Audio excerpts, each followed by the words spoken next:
पास पूरा पूरा टाइम मिल रहा है, अभी से पूरा पूरा टाइम मिल रहा है, लगभग लगभग 2 महीने का, 2 महीना प्लस, मतलब आप देखो तो 70 दिन का टाइम है। तो 70 डेज में ना, डेज का स्पेलिंग भी नहीं आता क्या मुझे, 70 डेज आ गया, जो 70 दिन का आपके पास लगभग लगभग टाइम है सिलेबस खत्म हो जाने के बाद।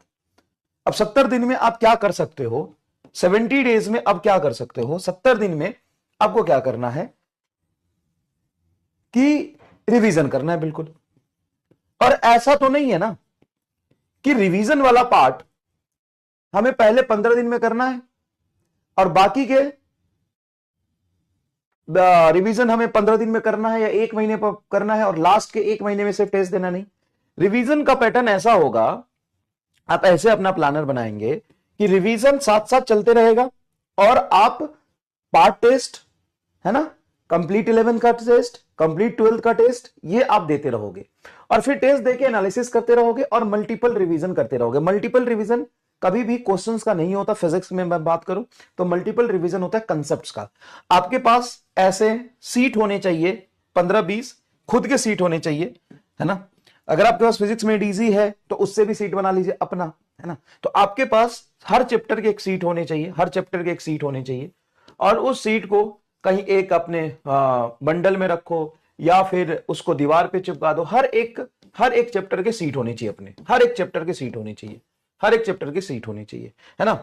फिजिक्स हो, केमिस्ट्री हो, जो भी हो, दोनों में होनी चाहिए, हर एक चैप्टर का सीट होना चाहिए। जैसे केएनएलएम का सीट हो गया, एक डब्ल्यूईपी का सीट हो गया, करंट का सीट हो गया, करंट इलेक्ट्रिसिटी का सीट हो गया, ईएमआई का सीट हो गया, एसी का सीट हो गया, आपको मॉडर्न फिजिक्स का सीट हो गया, है ना। ऐसा एक सीट होना चाहिए हर, है ना, एक एक पेज का सीट होना चाहिए, एक एक पेज का ही होना चाहिए।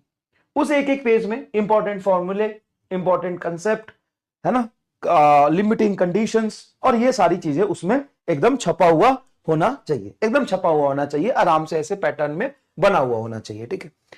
अब आप जब भी टेस्ट देने जाएंगे तो जिस भी चैप्टर के टेस्ट है उस चैप्टर को यहां से रिवाइज करके जाया करेंगे और ये रेगुलरली आपको करते रहना है, करते रहना है, करते रहना है। साथ साथ में आप टेस्ट देते रहिए, नोट से रिवाइज करते रहिए। जब आपको मेजर टाइम मिलता है तो बीच बीच में एक पैटर्न डिटेल रिवीजन का भी रखिए। डिटेल रिवीजन का मतलब यह है कि 4 घंटे या 5 घंटे या 6 घंटे में सिर्फ एक चैप्टर रिवाइज करना है। ऐसे तो आपको पता ही होना चाहिए कि ऐसे ऐसे एक एक छोटा छोटा सीट बनाना है, ठीक है ना। वो आपके पास होना चाहिए, पहली बात ये बना हुआ होना चाहिए ताकि आप बहुत तेजी में रिवाइज कर सकते हैं। अगर आपके पास मेड इजी है तो भी आपका पास अपना सीट होना चाहिए, क्योंकि मेज रेडी में पेज है 420, सॉरी 420, इसमें पेज है 255, 255 या जो भी है, या कुछ 300 पेज होगा या जो भी है, तो उसको एक एक पेज के दोनों साइड में कन्वर्ट कर लीजिए और खुद लिखिए, ठीक है ना, खुद लिखिए और वो अच्छे तरीके से ये बना लीजिए।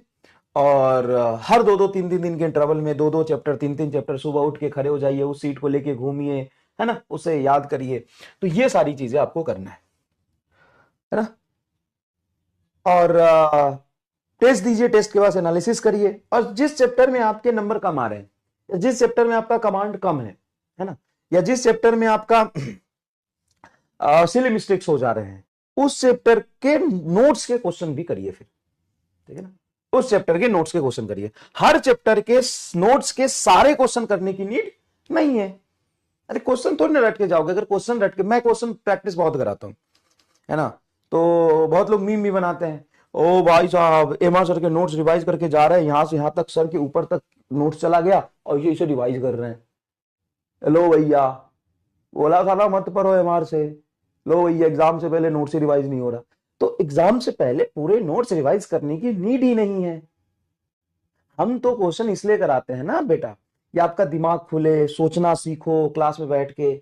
हम इसलिए थोड़ी ना कराते हैं कि सारे क्वेश्चन तुम रिवाइज करके और रट के चले जाओगे एग्जाम में, वो तो प्रैक्टिकली पॉसिबल नहीं है।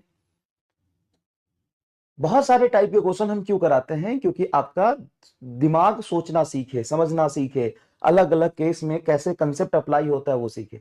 बाकी हर चैप्टर का जो क्रक्स है, जो छोटी चीज है, उसको शॉर्ट में थ्योरी और जो इंपॉर्टेंट क्वेश्चन हो मेड इजी में। मेड इजी का भी आपको एकदम शॉर्ट बनाना है, ऐसे वाला, ऐसे वाला, ठीक है ना, ऐसे वाला। सारे चैप्टर्स के अलग अलग आपको बनाने, थर्मल का, एसएचएम का, वेव का। अगर आपने नहीं बनाया तो ये बनाना है, और उस चीज से आपको रिवाइज करनी है। वो नोट्स थोड़ी ना रिवाइज करके पूरा जाना है। हाँ, अब जिस चैप्टर में आपके नंबर अच्छे आ रहे हैं, बहुत अच्छी बात है, इसी से या मेड इजी से रिवाइज कर लीजिए, है ना, मेड इजी से इससे रिवाइज कर लीजिए, ठीक है। जिस जिस चैप्टर में आपके नंबर अच्छे आ रहे हैं, जिसमें नहीं आ रहे हैं, उसमें नोट्स के क्वेश्चन आप रिवाइज करिए, ठीक है ना, ठीक है बेटा, उसमें नोट्स के क्वेश्चन आप रिवाइज करिए। चलिए, और साथ साथ में टेस्ट देते रहिए। और आपको लग रहा है कि सिलेबस खत्म हो गया है, उम्मीद में मैं बहुत सारे नए क्वेश्चंस लेके आऊंगा, है ना, सारे पीवाईक्यू मैं उम्मीद में ही करा दूंगा, नीट के और जेई के। तो रिलेवेंट क्वेश्चन की पीवाईक्यू की अगर आपको टेंशन है कि पीवाईक्यू हमें करना है क्या, कैसे करना है, जेई के पीवाईक्यू हम कैसे सेलेक्ट करें, क्या करना है, कितना करना है, तो वो सारा उम्मीद में मैं करा दूंगा। आपको टाइम मैनेज हो तो आप क्लास कर लीजिएगा, वरना कोई दिक्कत नहीं है ना। दूसरी बात, जो डिलीटेड टॉपिक्स हैं उसका मैंने एनालिसिस कर लिया है, और प्रैक्टिकल फिजिक्स का एनालिसिस कर लिया है कि मुझे क्या क्या पढ़ाना है, वो सारे मैं आपको पढ़ाऊंगा, है ना। आपको लग रहा है कि सिलेबस खत्म हो जाने के बाद मास्टर नहीं दिखाई देगा, तो आप गलत है। मास्टर आपको रोज दिखाई देगा, एक दिन उम्मीद में, फिर एक दिन आपके बैच में। तो क्लासेस खत्म नहीं होंगी और मैं आता रहूंगा, कभी क्वेश्चन प्रैक्टिस होती रहेंगी, कभी रिवीजन होता रहेगा। जो भी पेंडिंग चीज है, पेंडिंग चीज क्या है, जो जैसे मैं हीट इंजन पढ़ा दूंगा आपको, जैसे मैं पोटेंशियोमीटर वायर पढ़ाऊंगा आपको, जैसे मैं रोलिंग मोशन के कंसेप्ट थोड़ा पढ़ा दूंगा आपको। तो जो जो सेक्शन ऐसा है जिसमें नीट में सवाल आ गए हैं, जेई मेन में सवाल आ गए हैं रिलेटेड पार्ट से, वो सब मैं आपको करा दूंगा, ठीक है ना।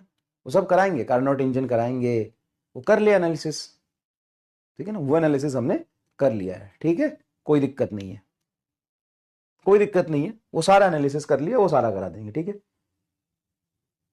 ठीक है। उसके बाद फुल लेंथ पेपर डाल दिया करेंगे, वो आप प्रैक्टिस करना, फिर उसका डिस्कशन कर लेंगे। तो there are lot of things we will do from February end to April end, there are so much time ahead. तो यहाँ पे घबराने और परेशान होने वाली बात नहीं है।